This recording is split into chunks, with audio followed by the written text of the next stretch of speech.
guys, come and join me for a little draw with me. If you're new here, welcome. I'm Jade and I'm a part-time digital artist. I've been drawing for many years, so I thought I would give you all an insight into my drawing process and answer a few questions. This drawing is part of a series that I've started, which is all about each of the Valorant characters. Valorant has always been a game that has interested me, especially with their detailed character designs and outfits. When I was at college, it was all I watched as I was working, and it helped to keep my creativity going. It has been such a big game for me over the past few years, even if it does stress me out playing it. So, how did I start this drawing? I knew I wanted to draw another Valorant character, and I had drawn Jet previously. I first looked at all the characters but couldn't decide between Viper or Neon, as they both have really interesting designs. So I asked a good friend of mine to pick between the two, and they picked Viper. Which leads me on to the question, what do you do before actually making the piece? Where do you get inspiration, thumbnails, etc.? I will normally always get inspiration from the world around me and media, mainly games, films and other artists. So once I have a basic idea of who and what I want to draw, I spend a lot of time looking on Pinterest for a pose that I can reference and that suits the character that I am drawing. This part can range from anywhere between an hour to a couple of days. I waste a lot of time on Pinterest, which I feel is a universal thing amongst artists. I then go straight into sketching the character in my selected pose. I have never been a thumbnail artist really, unless it comes to backgrounds. I usually have an idea in my head for what I want the composition and whole drawing to look like, so I use that as my thumbnails, I guess. For this drawing, I'd done a sketch a couple of months before properly starting it, so that is why I've started with the colour blocking and not the sketching. But before I start colour blocking my drawing, I will always test my colours to make sure that they are vibrant enough and work well together. I didn't used to do this and instead picked my colours as I was colour blocking, but I do find that it speeds up my process and keeps my colours consistent. I will explain more about how I pick colours later in the video.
Drawing hair has always been something that I have found difficult, especially when I am drawing a character for the first time. For this drawing, I was fortunate enough to be able to look at how Viper's hair was rendered on her original model and Valorant artwork, which did really help me to understand the shapes and flow of her hair. I did do Viper's hair a little bit different to how I normally render hair, which is simply because I wanted to keep parts of Valorant's art style in my character drawings as well as my own.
So how do you get very clean edges without visible line art? So I actually don't use line art at all in any of my drawings. It's never been something that I was able to figure out when I began digital art. Line weights confused me a little.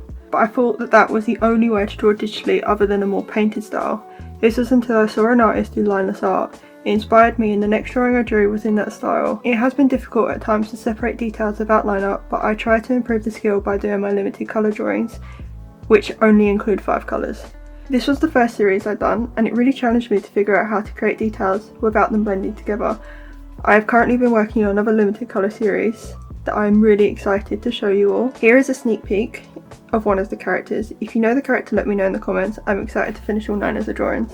Another thing that helps me get smooth lines is a lot of undoing and redoing until I get the line right, which at times can be very tedious and annoying. I also make sure that the streamline on my brush is at least 30%. This helps to keep the brush a lot smoother and not shaky.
How do you choose colours? Picking and testing my colours is one of my favourite parts of the process.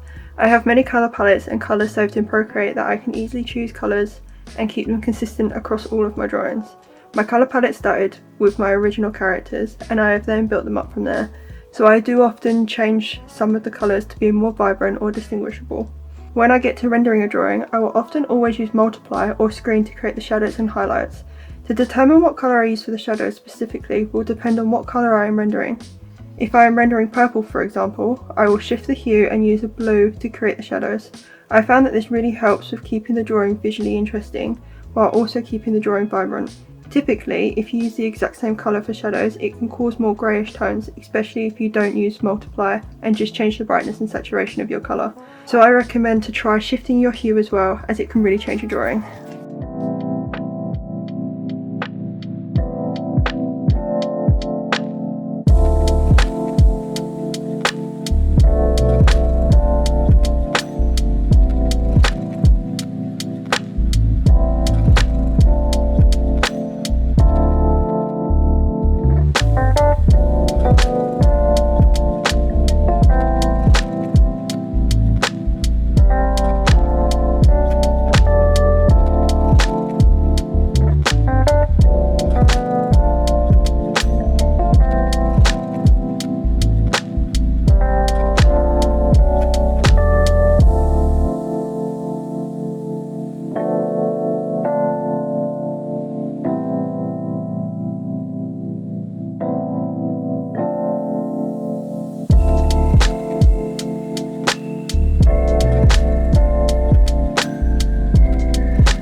When I am typically drawing, I like to make use of the selection tool in Procreate, specifically the freehand polygon tool. This is so that I can have both organic lines and sharp lines in the drawing. I mainly use this for close and fold lines, so here I am using it for Viper's boots so that I can effectively create the folds and look of her boots properly.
find backgrounds to be one of the hardest parts of a drawing, so for Viper I wanted to challenge myself by drawing her in one of the Valorant maps, the map I chose being Fracture.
So my camera battery died while I was drawing the background, which is a bit annoying because I wasn't able to show all of the background drawing, but it's fine because I've actually finished the piece now.